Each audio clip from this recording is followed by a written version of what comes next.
Secrets sparring with a black belt, and this is coming from Jacob.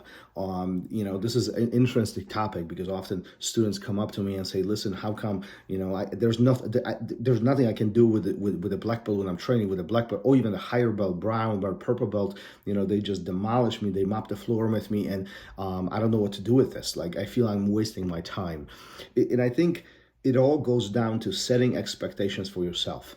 So what I mean by this, if I set expectations as um, I will submit the black belt, I will beat them up, I will put them in a compromised position, the likelihood you actually achieving the goal is pretty slim. It is what it is. Their experience, their skill level is by far higher than yours, and your success just might not be reachable. However, if you approach this sparring session with a black belt or for just a higher belt, someone who's more skilled than you, from a perspective of, listen, I'm going to read what they are trying to do.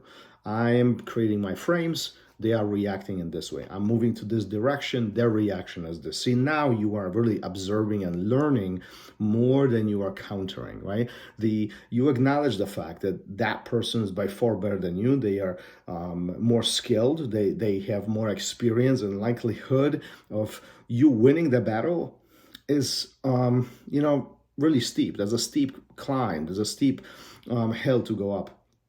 However, if we identify this from a perspective that this is a learning experience, I am trying to figure out what they are doing and why they are doing this, things change drastically. At that point, instead of this being a competition or win-lose situation, we are actually both winning. The higher belt is probably practicing and moving through his own objectives, and you are trying to understand what they are doing. This frame right here, it didn't work. He was able to bypass my defensive mechanism. Why did that happen? Let me rewind. Let me take a look. And oftentimes, after this session, we can actually ask questions and we can engage with those individuals with those higher belts and more skilled grapples and say, listen, this is what you did, and can you help me understand why things happened the way they did? I'm simply trying to understand so I can better my game based on the experience with you.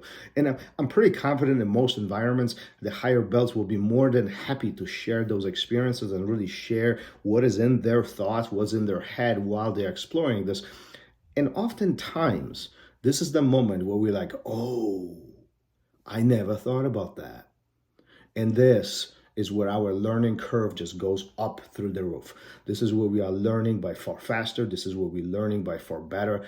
We are not reinventing the wheel. We are simply learning from other people. We are collaborating and we're exchanging information with the simple principle of getting better, all of us together. And then, if so it happens, next time around, you are training with the same individual, set the same expectations, but this time you have one or two or three pieces of information you didn't have the first time around. And perhaps that information can help you even go deeper into the concept of why they are doing certain things. And again, this is not about winning and losing at this point. This is about us learning and us getting better. So set your expectations correctly, whoever you train with.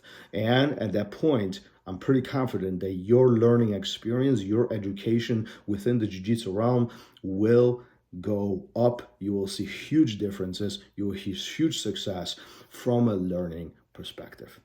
Keep on training. Peace.